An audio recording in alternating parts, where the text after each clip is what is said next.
Oh, you mean to be like a servant of material things instead of using them in service? Yes, yes.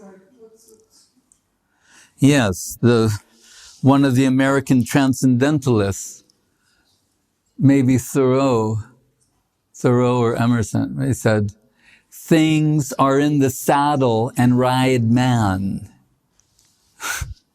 You know what that is? Like a saddle on a horse? Anyway. Yeah, that's the predicament in the modern world.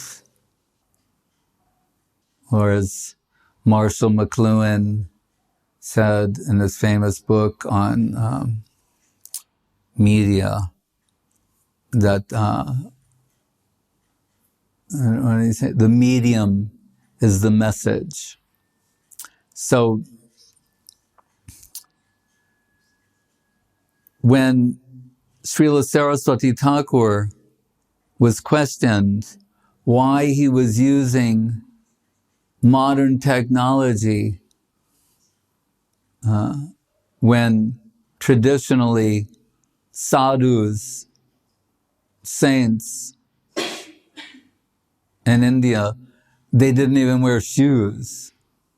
Right? And now he is using all the modern technology. And some people thought this was a violation. But this is what we told the other day, his motto, Pujala Ragapat Gaura Babange, Matala Sarujana Vishaya Range. So here Vishaya means the mundane. In service to the Ragamarg, the higher plane of Krishna consciousness, we don't think we're that, but we're trying to serve that plane. From here, that all these things may be used. We're told this is Yukta Vairagya, as expressed by Rupa Goswami. What does it say? Anashaktasya Vishayan. Same there is that word Vishayan. Yataham upayunjitaha nirbandha Krishna sambandhe yukta vairagya muchyate. As opposed to falgu vairagya, false renunciation. So,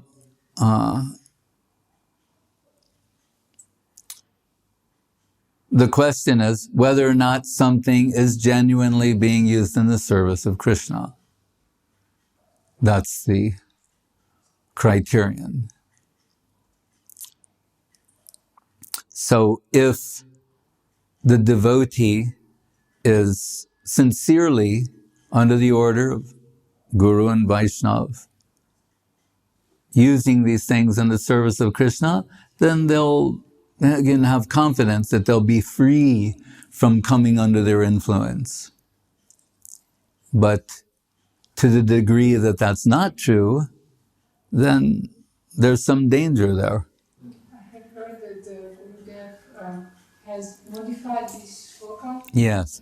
Because people started to use the word Vishaya as like you can do whatever you want. So he replaced it with the word Kirtan. Is that true? Well, particularly Bengali people, because we can say these words are relatively meaningless to people who don't speak Bengali. Whether you say Vishaya Range or Kirta, they don't know what you're talking about. People in the West.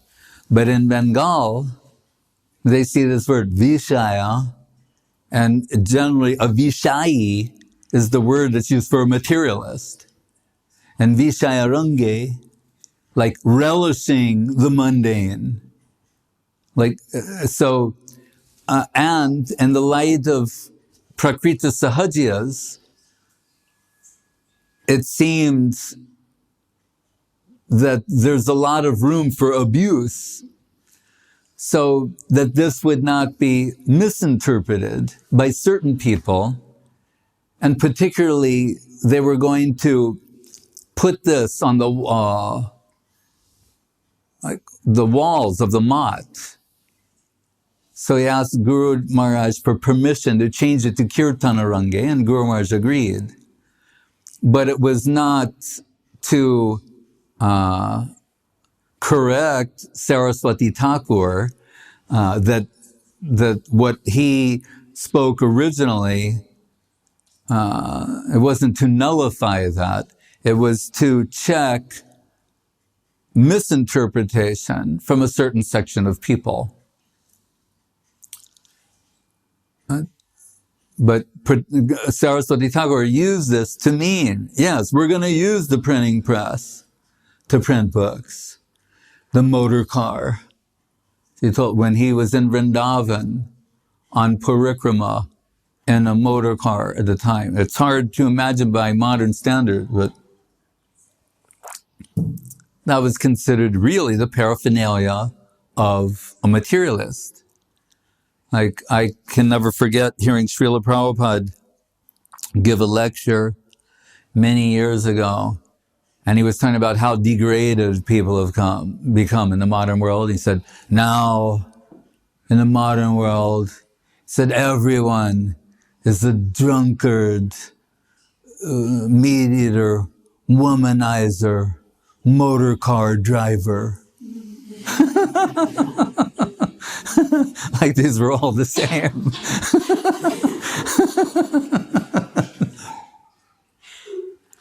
So that sort of says it all, right? So Saraswati Thakur, not only is he in a motor car, but in Radha Kunda in a motor car. This is pressing people's buttons. That's why when one of the local people said, some punda in a mood of arrogance, said, thinking of his Brahmin class ancestors, he said, and Das Goswami in one of his prayers says, Bu Suragan, the Brahmins are the devas of this world. We pray for their ashirvad, their blessings. He said, yeah, we can give blessings to Das Goswami. Yes. This was so disturbing to Srila Saraswati Thakur that he would speak in such a cavalier way about the Prayojan Tattva Acharya of the Rupa Nuga line, that he was so disturbed internally that he began fasting. And so that man thought, after they do the parikrama, the tour, he said, oh, now we'll distribute prasadam. And they said, no, our Guru Maharaj, he won't take any prasadam, and neither will any of his followers. We refuse to take any prasadam from your hand. And the man was shocked, like, why? What happened?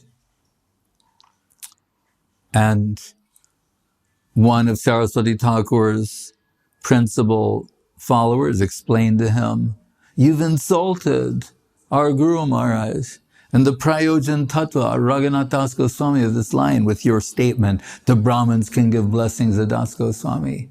This is intolerable to him. You don't know what you've said. And that man was humble. He said, really, truly, I don't know what I've said. I am begging forgiveness, my ignorance, to say such a thing thoughtlessly, to be so thoughtless, to express something like that. Now I understand I've committed a great offense. And he fell at the feet of Saraswati Thakur, begging forgiveness. And Saraswati Thakur could see that it was genuine, it was real, accepted that, and then they took prasad and everything became happiness. But later, Saraswati Thakur pointed out, when we talk about religion means proper adjustment and how, from what position, what things to consider. He said, were I a Babaji, if I was living here as a Babaji myself, just going on with my own internal culture, and I would hear something like that from someone like him, I would just withdraw and leave that place. I wouldn't say anything. I wouldn't make an issue about it. I would just leave. Right? And actually, these are allusions to statements of Jiva Goswami and different parts of Vedic literature, how you behave under certain conditions. But this was his point. And then he said, but I am in a charja of this line, and I've come here in a motor car. I'm in Vrindavan in a motor car as the acharya of this line. I've got 1,000 followers with me. I have to take a stand. So therefore, I took this position. So this gives us some hint also about adjustment. Saying, were I in this position, I'd let it go. I wouldn't have made an issue. But in consideration of my post, my position, I had to say something because I'm responsible for teaching others so that they will know what is proper, what is improper. And we're back to Mahabhagavata, Madhyam Bhagavat, adjusting non-Krishna to Krishna. Mayak misconception, the proper Krishna conception.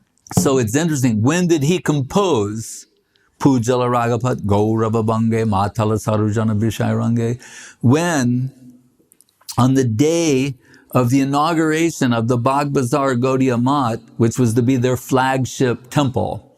So they're moving from their hired house in Ultadanga, taking the deities in procession, in a grand procession festival on a Chitrata, to the new flagship center, and he composed this song, of which this is the refrain, and it's a principle he's employing, that he's using all of these things to entice the people and bring them in connection with Krishna consciousness. Guru Maharaj says, Bhaktivinoda Thakur, when he had the first modern celebration of Gaur Purnima in the Yogpit, after to announce this is the birthplace of Mahaprabhu, to announce that to the world and to establish the seva there, he had an exhibition of birds of the Dham. So people could come and see, like we have some fascination with that. This is the kokil, this is that, and these birds, each one of them, one has a particular sound, some of them make movements that are, the Goswamis used to indicate certain divine things in describing the pastimes of Radha and Krishna. So he's showing, here's the birds of the Dham, right? The flowers of the Dham, the fruits of the Dham. So, and other things. So sometimes Guru Maharaj said, Bishaya Range translates as bait. You understand? Bait? Bait is like what you catch a fish with. You put something on a hook and you catch a fish. So, Srila Prabhupada, Swami Maharaj, once he was walking around Mayapur, now we see it's so developed, it looks like a city. Like the city Bhaktivinoda Thakur saw in his divine vision. At the time, this is like first building was being made. And Prabhupada's walking through these beautiful rice fields, and he said, if I was living here in a hut, in a rice field, which he could, and I've seen him live that way. He lived that way in Bhubaneswar for some time, like in an army tent, and very happily. He said, if I was living here in a hut, he said, nobody would come to see me. He said, but we'll make a big building, temple, grand accommodations. They have an air-conditioned bus going from Calcutta. And tens of thousands of people are going. So, also, Saraswati Thakur, it's not that he needed some grand facilities for himself. He said the only thing he needed was an audience. That's what he wanted. An audience to hear his Krishna conception. But these other things were employed to get that audience.